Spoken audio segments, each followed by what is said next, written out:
Custom Cruiser wiring starting to take shape finally. These are all going to go up to the top. Deutsch plug for your left, your right hand switches. Deutsch plug for the left as well, which is here. Okay, rather than before, they just all went up. Brake light switch.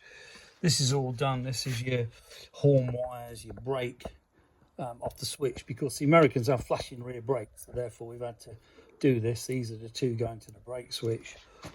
So basically we just got to wire up the rear, which will be done tonight, no problem. And all the speedo and idiot lights, which are obviously quite a few. You know, we've got illuminations, we've got speed, all the sensor, etc. to do too. But getting there, and with Nick's help, a bit of magical help. Okay, if you're interested in any harnesses or wiring, don't even bother phoning me.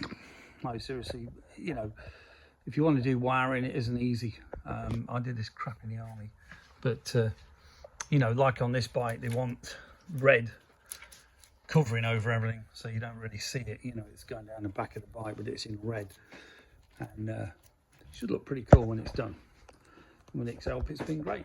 CustomCruisers.com, 01773835666. Thank you.